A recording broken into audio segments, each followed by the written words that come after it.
আলহামদুলিল্লাহ ওয়াকফা ওয়াসালামু আলা ইবাদিহিল্লাযীনা ইসতাফা আম্মা বাদ আউযু বিল্লাহি মিনাশ শাইতানির রাজীম বিসমিল্লাহির রহমানির রহিম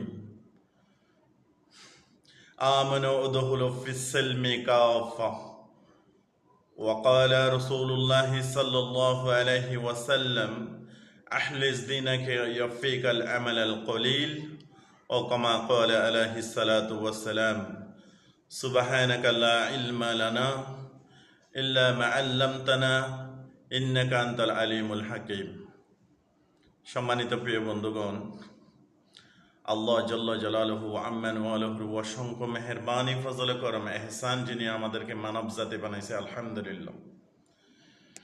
কিন্তু আমরা মানব জাতি, আল্লাহ তাআলা তো আমাদেরকে আশরাফুল মাখলুক বানাইছে, মানব জাতি বানাইছে, কিন্তু আমরা জমিনের উপরে মানব জাতি থাকতে চাই না।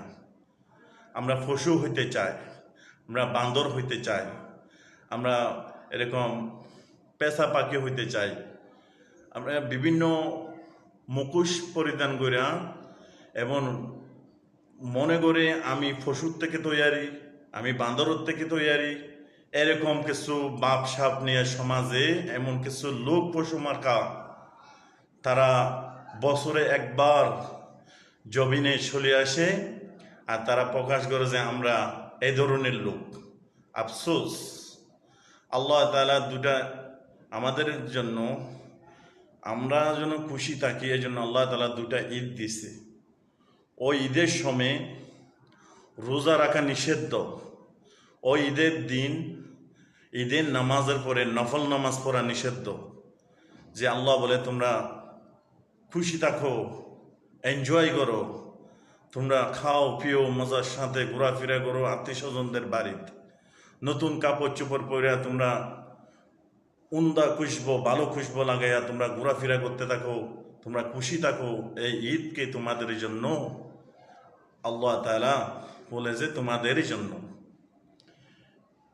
কিন্তু 2 বছর 2 ঈদ, কুরবানের ঈদ আর ঈদ উল ফিতর, এই 2 ঈদ মাঝখানে আর এক ঈদ কোথার থেকে আসলো? এই ঈদ তো আমাদের জানা নাই, কোনো কোরআনে নাই, কোনো হাদিসে নাই। এই ঈদ কোথার থেকে আসলো? তারা নতুন কাপড় পরিধান করি এরকম জমিনে উল্লাস, আনন্দ উল্লাস করে এবং মানুষের এন্টারটেনমেন্টের জন্য, মানুষের বিনোদনের জন্য